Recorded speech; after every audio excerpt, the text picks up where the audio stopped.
Pfluger bill, or H.R. 1094, is another attempt to ban homeowners associations from preventing amateur radio antennas on private residences. This is something that's been talked about before, it's been tried before, and we're going to see what kind of information they're trying this time. Brand new bill that just came up in February of 2025. Let's take a look. Today's video is sponsored by Mezzi and Poloni Coax. Save 10% with the coupon code of HR2 Cables at the link in the description below. I found this article 2 days ago, I think it was, shortly after I got back from Hamcation of 2025. This article is from February 10th, and it says the Pfluger bill would prevent HOAs from banning amateur radio antennas. It's a great shot of an IC 7300 right there. Representative August Pfluger has introduced a legislation that aims to ensure amateur radio operators can participate during times of emergency.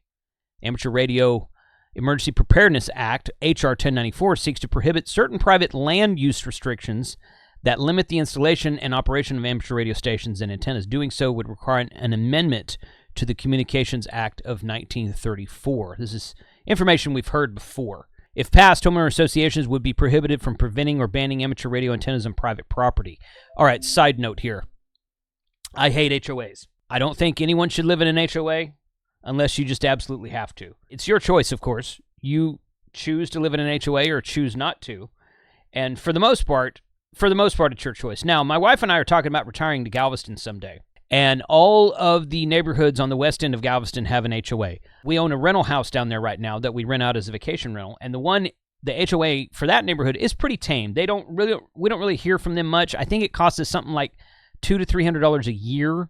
These ones that cost $250 to $350 a month are just ridiculous. But this one's fairly inexpensive. They do a good job of keeping the neighborhood clean and doing updates to the common areas. But if I had to choose between having that, yes or no, I would choose no. I don't want an HOA. My home in Grapevine, I've lived here for more than 20 years. We have a voluntary HOA in my neighborhood. It costs us $75 a year, and I don't have to pay that if I don't want to because it's completely voluntary. Not once have I ever seen someone's boat in their front yard or broken down car being worked on, unless it was mine. I've worked on my truck. Some people work on their cars in their driveways, but they don't leave them there for months on end. There was one guy that has an old Chevelle he was restoring just right around the corner from me. He would work on his driveway, pull it into the garage at night. So we don't have the problem of too high grass or things that you hear about. Well, if you don't have an HOA, you're going to have people with boats in their yards and no trailer and cars up on blocks and, weeds that are 2.5 feet tall in the yards because people are slobs. No, we don't. We've never had that here in more than 20 years of living in this neighborhood, so I don't buy that excuse at all. Avoid your HOA if you can. They're just not a good idea for the most part. Having said that, if you've chosen to purchase a house in a neighborhood with an HOA, then you kind of get what you pay for. Again, sometimes it's unavoidable. I don't think we're going to be able to avoid it in Galveston, but there's no point in complaining about a choice that you consciously made. So there's a fine line in there where you have to either choose to not live in an HOA or be forced to live in an HOA because that's where you want to live, and now you complain that they're doing what HOAs do. So I just happened to find this while I'm making a video about an HOA.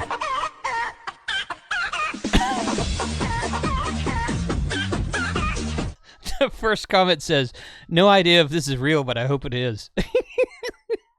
I understand both sides of the story. My general consensus is HOAs are bad and avoid them. So having said that, let's move on. Natural disasters and other emergency situations that hinder our regular lines of communication are unfortunately unavoidable, which is why we must bolster our emergency preparedness by removing the barriers amateur radio operators often run into while installing antennas, Pfluger said in a statement.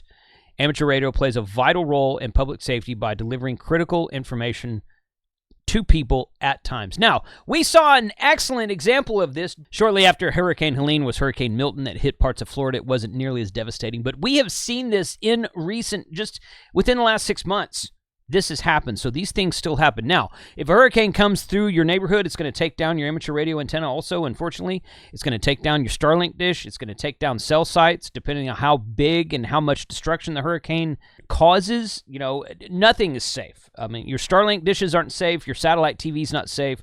Your radio antennas are not safe. Your cell towers are not safe. Your buildings are not safe that house all these things. So it's kind of a little bit of a non-issue if the hurricane destroys everything.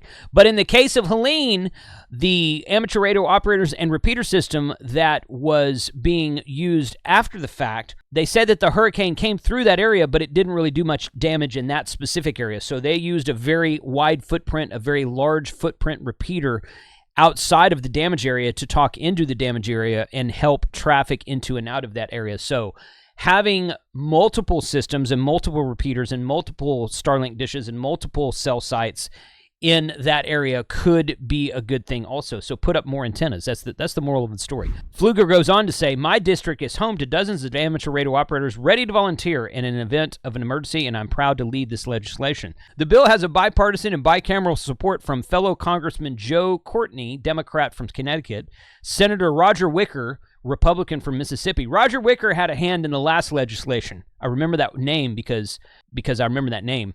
He had a hand in the last act that didn't go anywhere, so we'll see what happens with this one. And Senator Richard Blumenthal, I recognize that name too, a Democrat from Connecticut. So that's kind of the end of this story. But we picked this story up, and I'll share the links in the description below. We picked the story up here. That article was from the 10th. 3 days prior to that, ARRL posted this article. Legislation will increase communication options during natural disasters.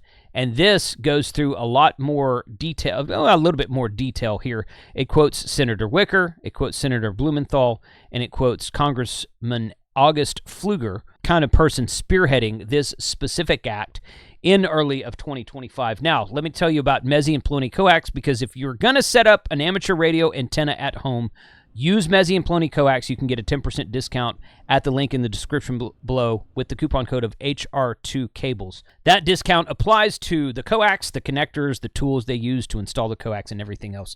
Thank you, Mezzi and Poloni, for supporting the channel. Set up Mezzi and Poloni, and hopefully it won't get taken out by a hurricane. So this quote here from Congressman August Pfluger says, natural disasters and other emergency situations hinder our regular lines of communication. This is basically what we just read over here. So they're requoting him on ARRL's website. But Senator Wicker, as I mentioned earlier, he has been in this fight before for this Amateur Radio Preparedness Act. Mississippians should have access to every possible means of warning for natural disasters, including amateur radio operators. In an emergency, those warnings can mean the difference between life and death. The Amateur Radio Emergency Preparedness Act would remove unnecessary roadblocks that could help keep communities safe during emergencies like tornadoes, hurricanes, and fires. Yeah, and hurricanes just one example. I was talking to Jay Christina on the channel a while back, and he's a Starlink guru. Had really good conversation with him on my channel. Did another interview with him on his channel, and he said those when Milton came through Florida, he's in Florida. When Milton came through Florida, it didn't cause a whole lot of damage, but it did spin off a lot of tornadoes. So tornadoes are a thing we have to watch out for as well. It's not just about hurricanes. Senator Blumenthal says, when disaster strikes, amateur radio operators provide vital, often life-saving information which shouldn't be hindered by prohibitive rules or confusing approval processes. The Amateur Radio Preparedness Act eliminates obstacles for ham radio enthusiasts, allowing them to continue their communications and serve their communities in the face of emergencies. So, all of that to say, they're trying it again. This is the third or fourth attempt to get something like this passed, some kind of legislation passed. Again, I must reiterate that I don't believe in HOAs because I don't believe in HOA or anybody. I don't believe in property taxes either. How's that? I don't believe, if you're going to buy a home and pay it off, pay the mortgage on that home, pay the property taxes on that home, the HOA doesn't have any right to come in and tell you what you can and can't do with property that you own. Property you're paying for. Is the HOA helping to pay your property taxes at the end of the year? Are they helping you out with your mortgage or insurance on your house, on your home? If the answer is no, then they shouldn't really have any say in what you do on your own freaking property. That's my opinion. Yeah, you can disagree with me. That's okay. But some people may be like, well, we're going to have rednecks move in and have 2.5 foot tall weeds in the backyard. But, well, you know what? Then you can... I did a video a while back about threatening to kick a guy's butt because he was interfering on a repeater. I don't suggest that. I don't call to violence on that. But, you can go knock on the guy's door and say, dude, mow your freaking grass. Come on. Become friends with your neighbors. Work together in a community. Be neighborly to one another. Be nice to one another.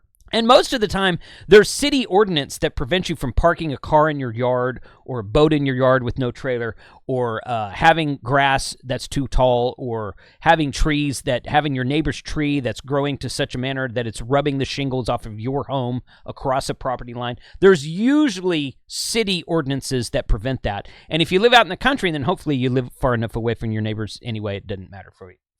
So that's my opinion. I'm going to stick to it. I think that you have the right to maintain and run and do things on your own property, and what you do on your own property is nobody else's business. And if you think I'm wrong, put a comment in the description below. I'd love to hear what you have to say. 73.